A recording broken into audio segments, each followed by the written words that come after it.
Shoreline at Amihan patuloy na nagdudulot ng pag-ulan sa buong Luzon.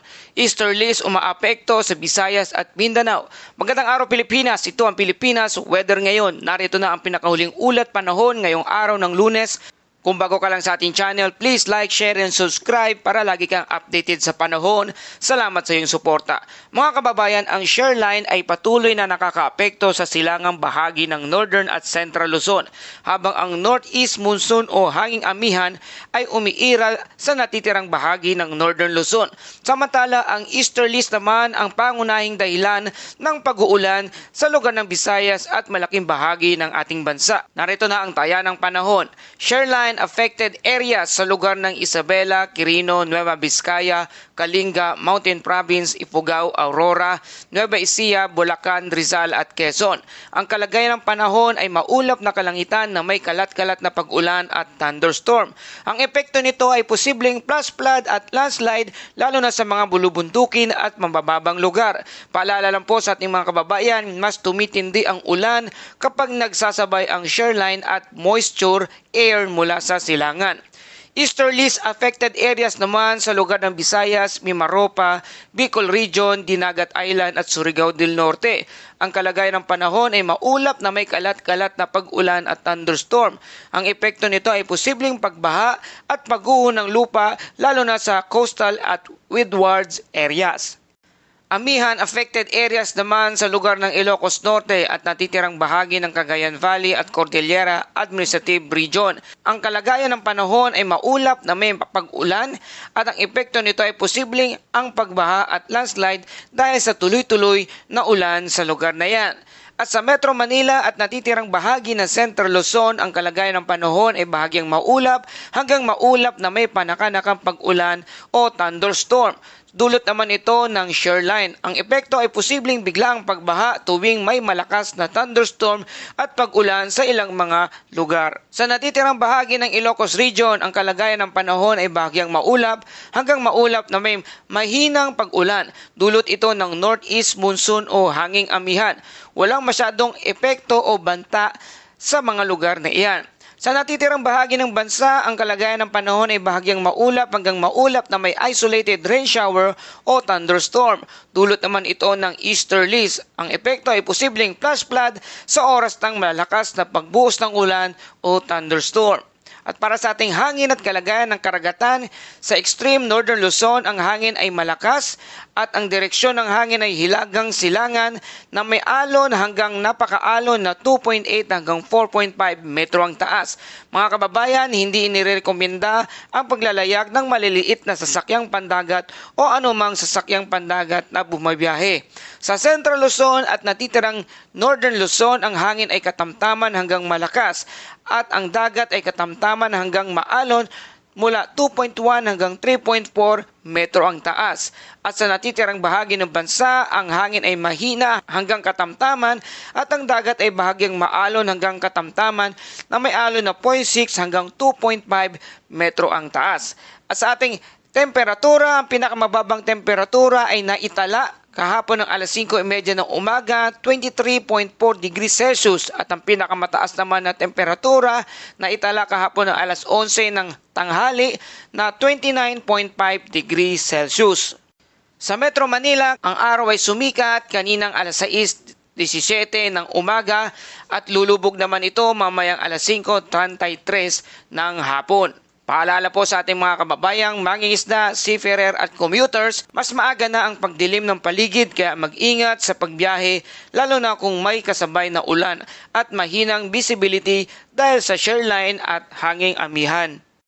Mga kababayan, patuloy na ulan sa ilang bahagi ng bansa.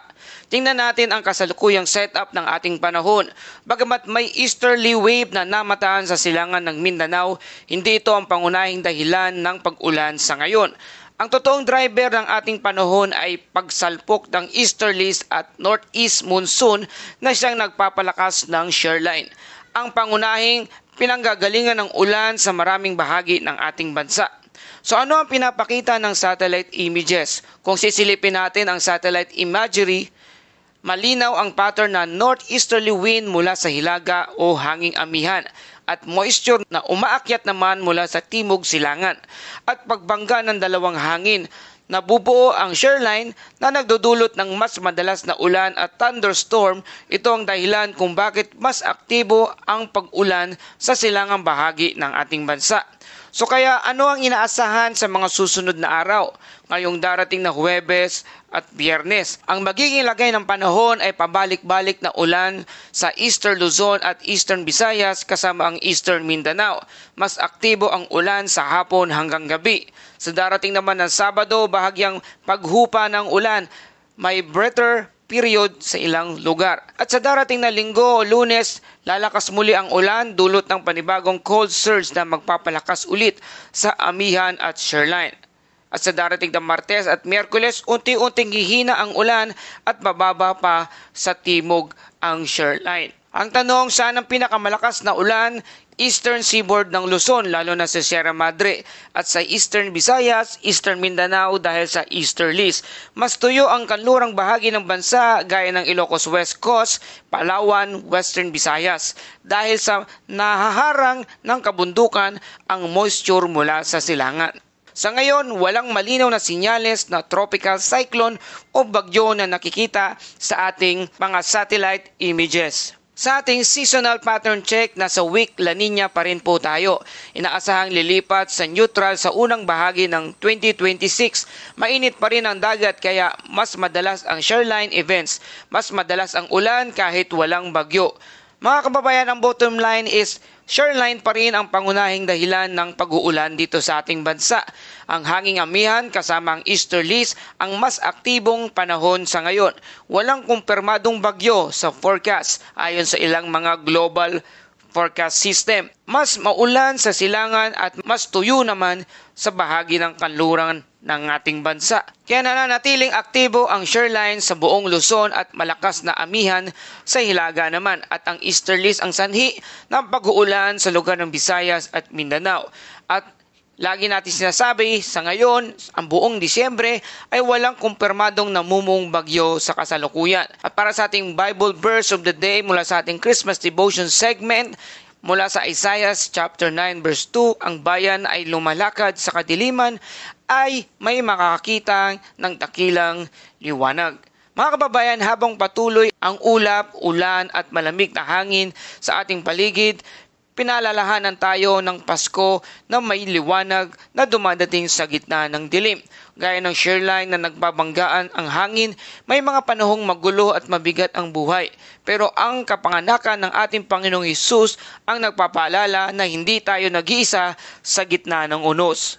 Ayon naman sa Juan chapter 1 verse 5, ang sabi, ang ilaw na ito'y nagliliwanag sa kadiliman at hindi ito nadadaig ng kadiliman. Mga kababayan, habang mas maikli ang liwanag ng araw ngayong Disyembre, paalala ito na kahit maikli ang liwanag sa kalangitan, ang liwanag na dinadala ng kapanganakan ng ating Panginoong Hesus ay walang hanggan at kailanman hindi matatalo ng kadiliman.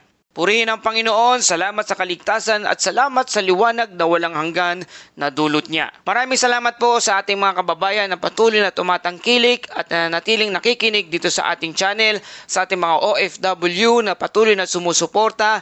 Salamat sa inyong mga super thanks na ibinibigay at ng inyong mga comment. Malaking bagay po ito sa amin at nagbibigay kayo ng inspirasyon upang magpatuloy dito sa ating segment na ulat panahon. Ganun din sa ating mga kababayang, mga local subscribers mula Luzon, Visayas at Mindanao. Maraming salamat sa inyong suporta.